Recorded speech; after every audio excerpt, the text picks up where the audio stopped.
This is a response to Matt Dillahunty's video entitled Answering Antinatalism. There's a question about who and what we are that takes on a bunch of different forms.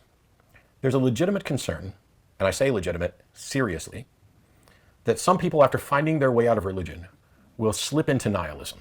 They will get to the point where they recognize that, as far as they can tell, the universe doesn't care about them at all.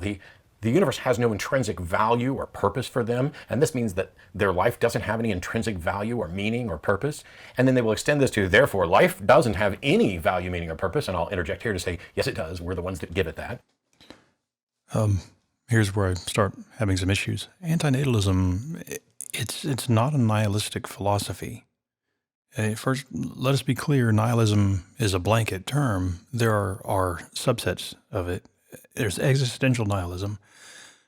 That would be that life has no intrinsic meaning or value. And there's moral nihilism. That would be that nothing is morally right or wrong, or that there are no such thing as moral rights or wrongs. Those are at least two major subsets of nihilism. Antinatalism is the view that birth is a negative value. It proscribes birth. This cannot be a morally nihilistic philosophy. It seems implicit that the philosophy must also recognize some kind of intrinsic value to some feature of life, but not necessarily for life in total. We run afoul of the fallacies of composition and division when we insist that life itself must be intrinsically valuable if we find any portion or feature of it intrinsically valuable. It's just not the case that things work out that way. So it may be fair to say that antinatalism is a pessimistic philosophy, that it may be existentially nihilistic, but it's not fair to say that it is morally nihilistic. It is incoherent to claim that it is morally nihilistic when it is literally a moral argument.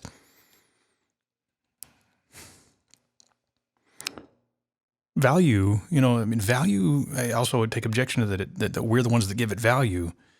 It's not that value has to come from some top-down God or judge. Value appears to obtain sort of in the mesoscale. It seems to be born of frailty and limitation due to aversion states navigating an environment, a physical environment, or at least a physically perceived environment that we can model with descriptive laws of physics. So asking for value elsewhere seems to appeal to vacuous truths and to find, to find no firm footing. And I think this is why I would agree with Matt that religious indoctrination sets us up for major failure here, and it's a great harm. Incidentally, Matt's work in atheism is well worth paying attention to. Anyway. I'm going to go on and go to the next part that I have issue. We are the value-creating machines. We care about things because we care about them, and that's what gives them value. It's about human life. It doesn't matter if the universe has a meaning or purpose. It doesn't even matter if, in fact, there is a God who has a meaning and purpose for my life. My life has whatever meaning and purpose I give it. Right. But in a sense, we do value because we value, but that's not. There's a mechanism there. It's not that how. That comes out there. I don't know if Matt meant it that way, but how it comes out is that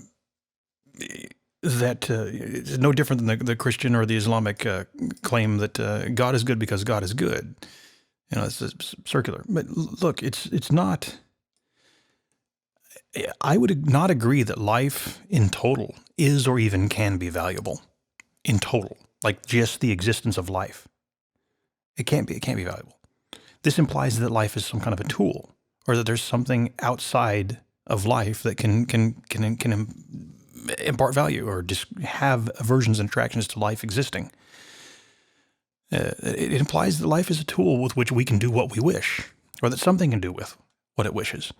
The same problems happen with these concepts of purpose and meaning. That something a creator, a designer assigns to a tool, that it is manufactured, meaning and purpose are.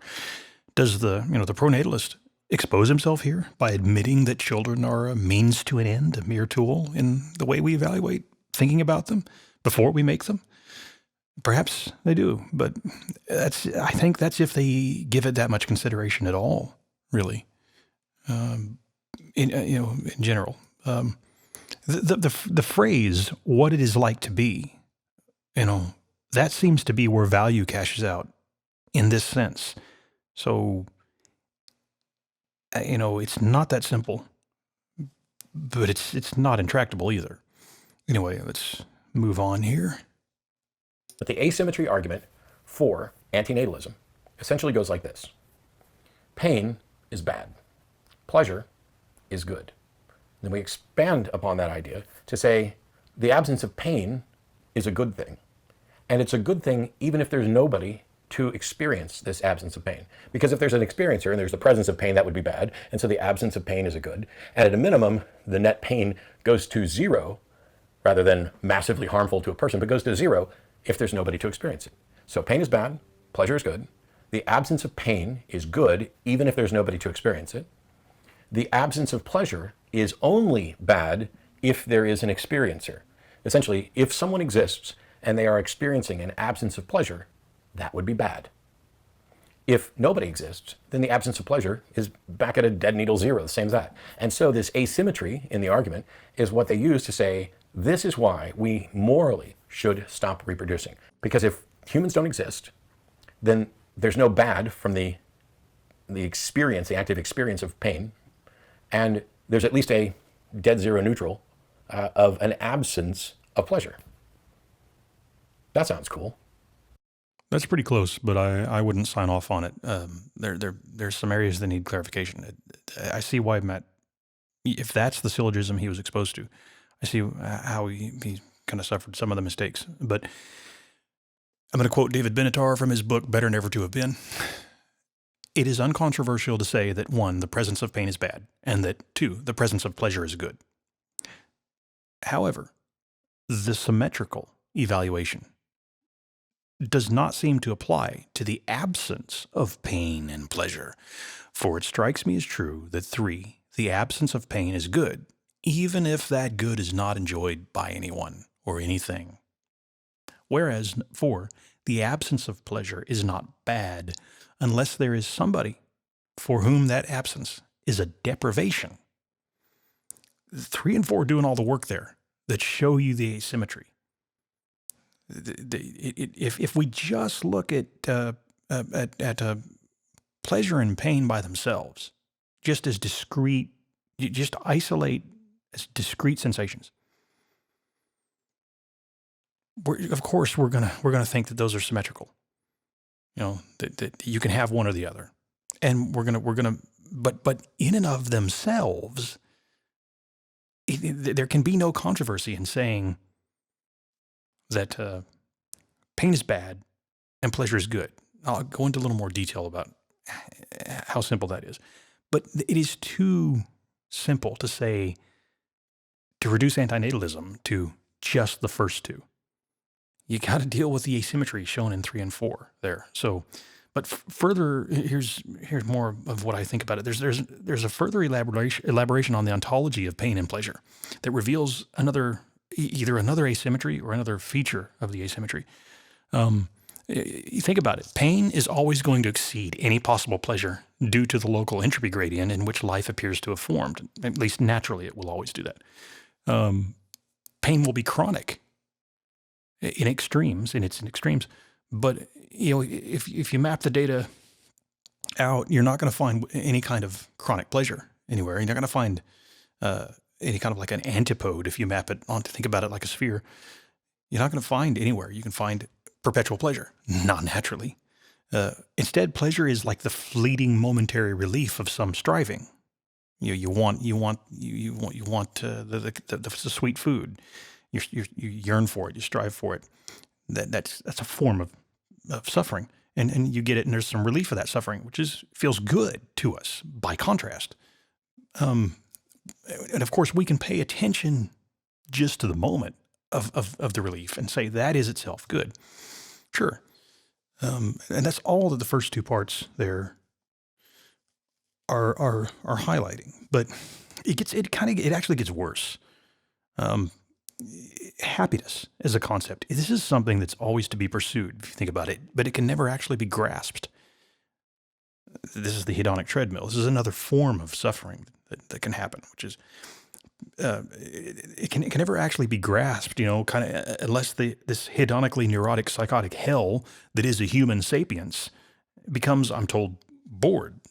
Matt briefly goes into this and describes this as a possible third state to consider in the video. I've never experienced boredom. It's defined. What I mean by boredom is the feeling that there's nothing to do. I'm told that that's happened. So I've never had that, so maybe I'm lucky. But it seems impossible for anyone to describe boredom if it is this feeling that there's nothing to do and you don't like it. You don't like that feeling, right? That's the key part. It's a feeling and you don't like it. Helplessly don't like it. Right? So that's an aversion state. That's bad. It's a form of suffering. In and of itself, it's just bad. Obviously, there's reasoning you can engage in about it after you detect the aversion state. That's, of course. But in and of itself, it's bad.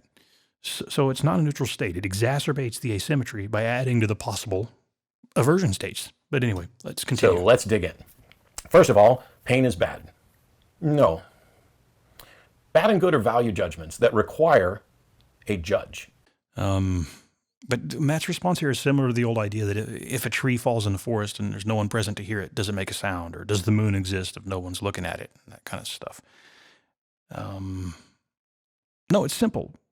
Pain is bad by definition and description. This description of pain as bad, it affords us a parsimonious and predictive model of what's almost guaranteed to happen given some range of stimuli.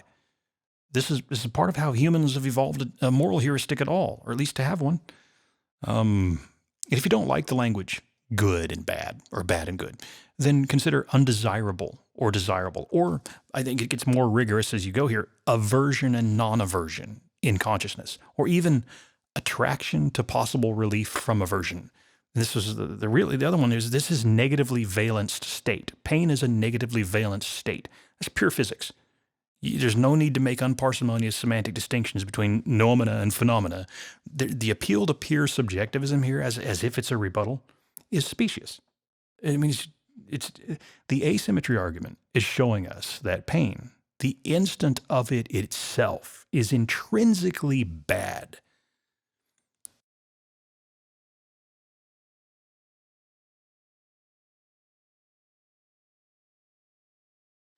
Pay attention only to that, just for the moment, not yet to the capacity to engage in moral reasoning about anything else which comes after the instance of pain.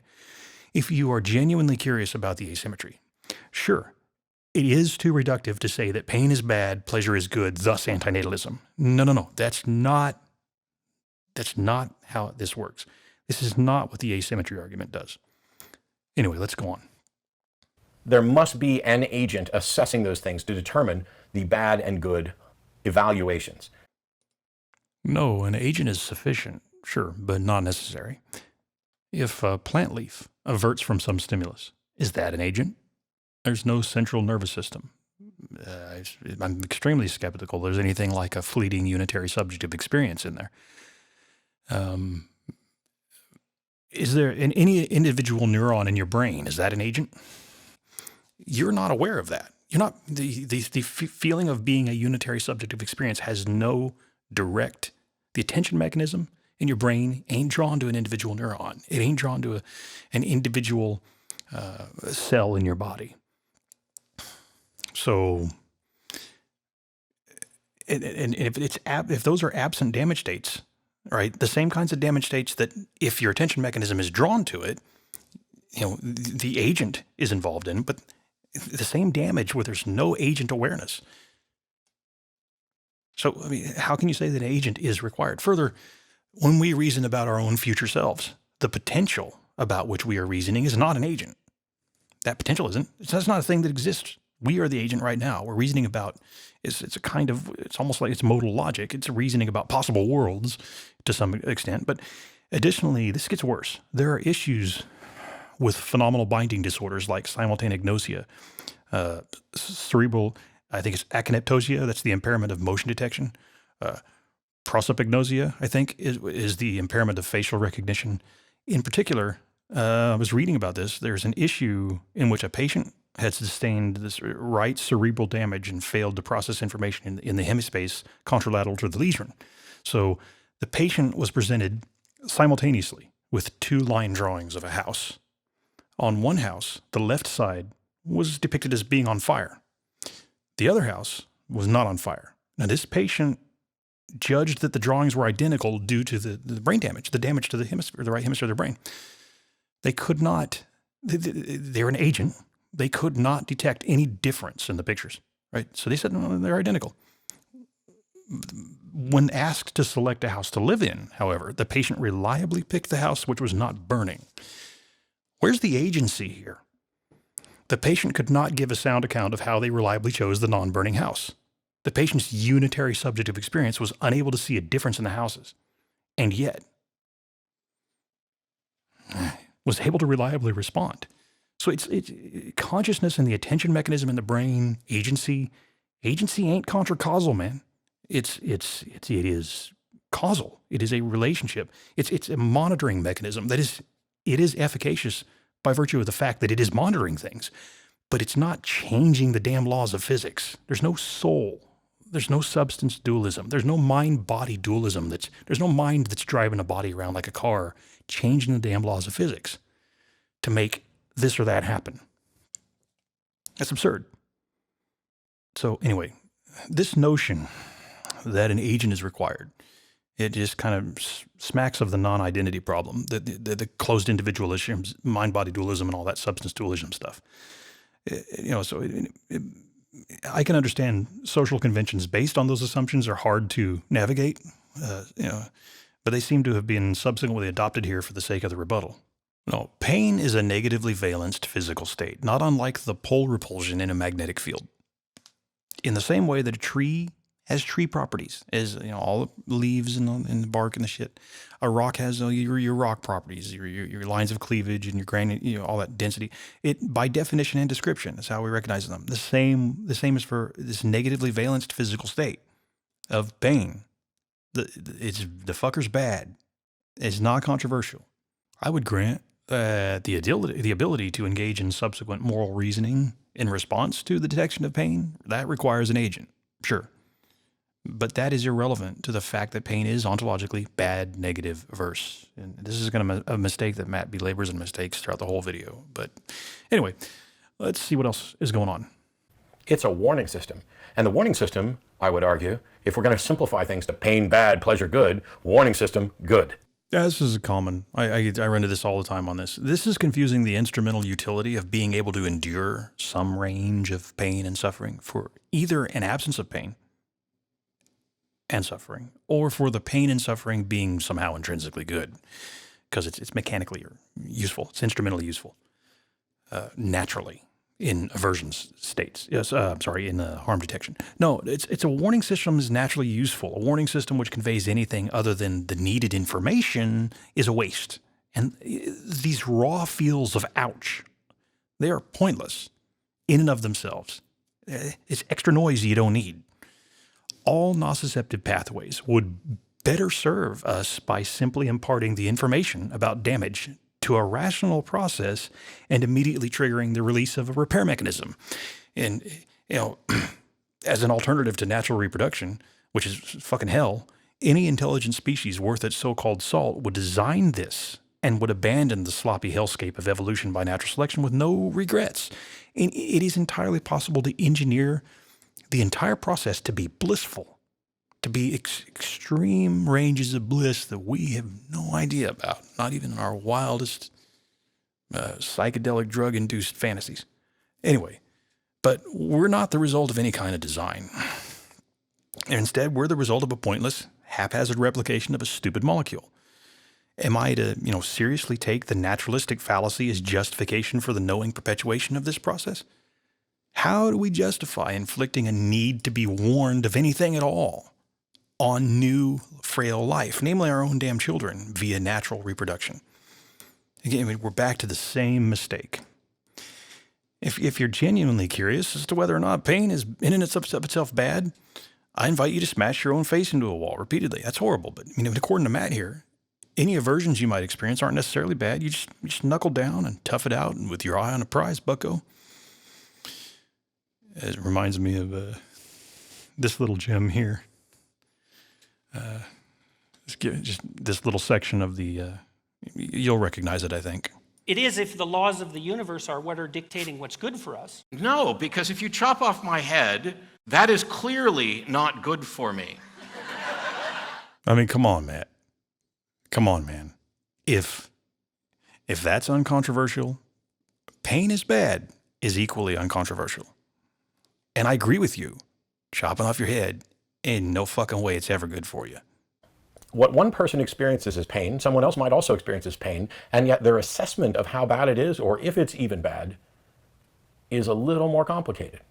Pain is a warning system in the body to let you know about potential dangers, and it's what teaches us to learn. And so while the instant of pain that we experience may in fact be bad in that instance if we only focus on the pain we're experiencing, we don't get to overlook all the good that pain might be doing.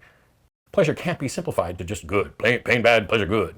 Because there's lots of pleasure that feels good in the short term that ultimately has terrifying consequences afterwards. Yeah, I know, right? Like the pleasure of getting your rocks off, and then, oh man, look, there's pregnancy, and then a child is born, and all of the pain, suffering, and death of their entire experience. Just that one little pleasure. I have not actually been high on heroin, but I would imagine it feels good. That doesn't mean that using heroin to feel good is ultimately a good thing. We know about addiction. We know about the negative consequences of addiction. This applies to all kinds of drugs. There are some drugs that don't seem to have any addiction at all. You might, LSD, for example. Ooh, it's good. But that doesn't mean that just because it's not addictive, that there's not also a bad thing coming out of it. Maybe the problem with something like LSD is that we're wasting 14 hours. Maybe the problem with something like LSD is that we're having these trippy experiences, and we, as pattern recognition machines, are prone to injecting more hidden meaning into what we experience while we're tripping than we should. Yeah, I know. I mean, that's what we're doing when we fall in love, and we have all the neurochemistry addiction of thinking about a cuddly baby that we think is going to somehow carry the magical essence of our mysteriously unquantifiable soul or whatever. Come on, man. No. All you're doing is repeating the same thing that Christians do when they engage in the theodicy. Making excuses for the perpetuation of pain, suffering, and death via natural reproduction. The truth is, this sort of metric is already built into who we are. No, man, no, it's not built. We're not designed by anything. Natural selection, evolution by natural selection is not intelligent. It's not a design. It's not a plan. There's no goal. It's not a ladder. It's a chaotic branching process. Ain't going anywhere but extinction. Look, this is the naturalistic fallacy. If we're going to say we're built for things, yeah, I was built to wage war and slaughter. I was built to fucking rape to propagate my genes. That's the most efficient way to propagate genes. We know how to figure out what the fuck is wrong with that. Come on, man. How can I take this seriously? But at a minimum, we have to respect people's autonomy and individual freedom, because the denial of that may trump any other assessment of pleasure and pain. To make individuals a slave to an ideal, to a government, to a religion, to somebody else's opinion about their life, maybe that's the most harmful thing we can do.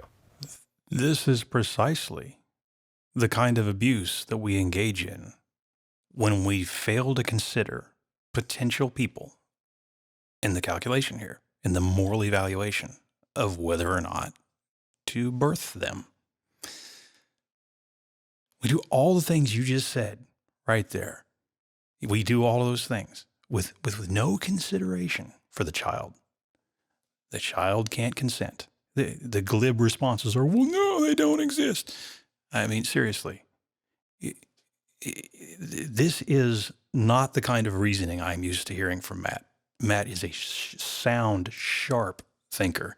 I have never met anybody who handles atheism and issues around the fallacious nonsense that comes out of the mouths of Christians and Islamists like Matt. So this is very uncharacteristic. But anyway. If you're an antinatalist, cool, don't reproduce. But if you're going to argue that there's some moral issue that should force the rest of us to not reproduce, I think A, you are oversimplifying things. Not just pain and pleasure, but you're oversimplifying who we are. B, you are oversimplifying and generalizing about what kind of predictions you can make about the future. Because how do you know that as we continue to grow and learn, that the next generation or the next generation or the next generation isn't going to actually come up with solutions to many of the things that we find incredibly painful today? Right. Okay. That is the appeal to ignorance fallacy. What we're saying here is we don't know that the kids we force into experiences of pain, suffering, and death, they won't fix it. We don't know that they won't. Therefore, we should fuck them into existence anyway in the case they will. In case they'll fix it for us, right? No, man. The responsible thing to do is to sack the fuck up and fix it now if you want to live indefinitely. I, for one, I actually do want to live indefinitely with caveats. You know, I don't want to live in aversion states. I don't ever want any more suffering or pain or death, right? And until that can be guaranteed, birth is the pathway to the perpetuation of all negative value, of all bad things. It's sampling bias to say, but good shit happens too, bro. That is a optimism sampling bias. Count the damn hit and ignore the asymmetrical, almost asymptotically infinite asymmetrical negatives and downsides, those misses. Ignore all those. Yeah, I can't do it. I can't conscience inflicting this natural life on offspring. I don't know how anybody does. I wanted kids. I still miss the primal urge to have them, right? But no one should do this for all the reasons that the asymmetry and the other arguments for antinatalism show. And there is, so far, no sound reason one should. And Matt, you haven't given one. I'm sorry. I hate to have to say that because I really admire you. You know, kicking the can down the road via a process that ends in 99.9% extinction. These are the priors we have here. That's not a joke, man. In a universe almost absolutely inimical to DNA, this is the apex of irresponsibility, in my estimation. Perhaps I'm too harsh, but I don't see how. I think too harsh would be engaging in some kind of horrific slaughter to try to make everybody stop reproducing. That's not a solution to the problem either, because that's a bunch of unnecessary harm either. No, we need to stop acting like a bunch of stupid apes and act like intelligent beings. I think we should be capable of it. If a few individuals can do it, I don't know why the greater mass can't. But I have to remain skeptical that that's actually going to happen. I want it to, but hope. Hope is often the confusion of the desire for something to be true for its probability, as Schopenhauer once said. But none of this is really the issue. I don't see why it should be. Sure, I think they're sound arguments. I'm an antinatalist because those who make excuses for the pointless raping incarnate of sentient dying life have not met anything like a burden of proof. They just do it because they can get away with it, because the victim of their abuse cannot stop them. I'm an antinatalist because their responses to the question of how they justify such an infliction, all their responses amount to nothing more than the sophisticated ape equivalent of bird noises, reproductive fitness peacock displays, no more lucid and no more sound than the delusional phonation of religious idiots speaking in tongues. And the religious have something of an excuse here, flimsy as it is. They're basically too stupid, almost entirely consumed by dominance hierarchy, social primate instinct, faith, a useless non-epistemology excuse for being stupid. But as for the atheist, who has seen through all that bullshit, all that God bullshit, all the faith bullshit, he's seen through that. It's difficult to conceive of an excuse. So, anyway, that's what I think about all that. Thanks.